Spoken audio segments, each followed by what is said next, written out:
বৃষ্টিবার্তায় প্রত্যেককে আপনাদের স্বাগত জানাচ্ছি। এই মুহূর্তের যে আপডেট পাওয়া যাচ্ছে তাতে আজকে রাতের দিকে ঝড় বৃষ্টির প্রবণতা বাড়বে দক্ষিণবঙ্গের জেলায় জেলায়।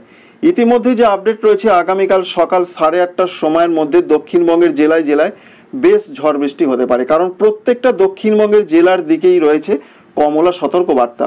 বলা হয়েছে যে বর্ধমান থেকে শুরু করে কলকাতা, হাওড়া, হুগলি, পুরুলিয়া প্রত্যেকটা জেলার দিকে 50 থেকে 60 কিলোমিটার গতিতে দমকা ঝড় দিতে পারে।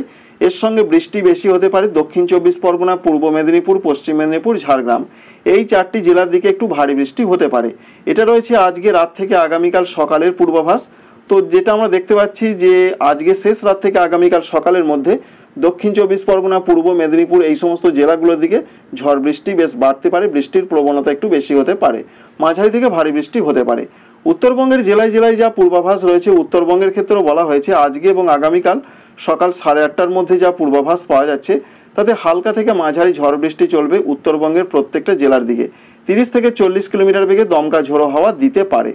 আগামীকাল 8 তারিখ 9 তারিখের যে পূর্বাভাস রয়েছে উত্তরবঙ্গের জেলায় জেলায় মাঝারি ধরনের বৃষ্টি হবে। নিচের দিকে জেলাগুলোতে বৃষ্টির সম্ভাবনা বেশি, ওপরের জেলাগুলোতে হালকা মাঝারি হবে। 8 এবং 9 তারিখে 30 থেকে 40 কিলোমিটার বেগে দমকা ঝোড়ো হাওয়া বইবে। অন্যদিকে দক্ষিণবঙ্গের জন্য 8 এবং 9 তারিখে যা পূর্বাভাস রয়েছে মূলত হালকা থেকে মাঝারি বৃষ্টি বজ্রবিদ্যুৎ সহযোগে 30 থেকে 40 কিলোমিটার বেগে দমকা ঝড় দিতে পারে। কোনো কোনো এলাকায় ঝড়ের তীব্রতা 50 কিলোমিটার প্রতি ঘন্টায় থাকবে।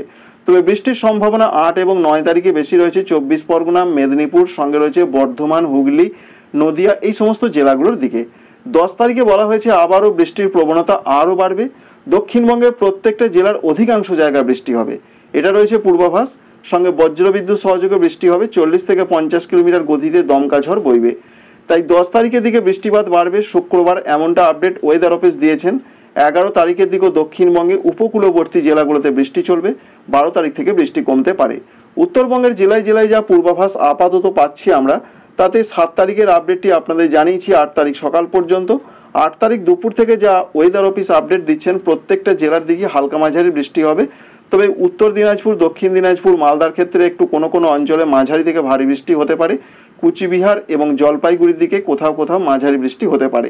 8 এবং 9 তারিখে এরকম পরিস্থিতি থাকবে উত্তরবঙ্গের জেলায় জেলায়। 10 তারিখের দিকে উত্তরবঙ্গে ঝড় বৃষ্টি বাড়বে, এমনটা বলছেন ভারতীয় আবহাওয়া দপ্তর। দেখতেই পাচ্ছেন যে 9 তারিখ রাত থেকে 10 তারিখ এবং 11 তারিখের দিকে উত্তরবঙ্গের জেলায় জেলায় বৃষ্টি মানে ভারী বৃষ্টির পূর্বাভাস রয়েছে জলপাইগুড়ি এবং পার্শ্ববর্তী জেলাগুলোর দিকে। এই পর্যন্ত একটা পূর্বাভাস। এক কথায় বলতে গেলে সারা পশ্চিমবঙ্গ জুড়ে তাপমাত্রা এখনও 2 থেকে 4 ডিগ্রি কমবে। সব থেকে বেশি ঝড় বৃষ্টির যে পূর্বাভাস রয়েছে এখনও পর্যন্ত দক্ষিণবঙ্গে আজকে রাত থেকে আগামীকাল সকালের মধ্যে। অন্যদিকে দক্ষিণবঙ্গে আরেকটি দিন রয়েছে 10 তারিখে। উত্তরবঙ্গে 10 তারিখে ঝড় বৃষ্টির সম্ভাবনা, প্রবণতা ভারী বৃষ্টি জলপাইগুড়ির দিকে হতে পারে।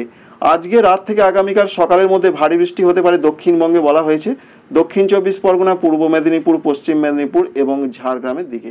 Thank you friends, thank you for watching.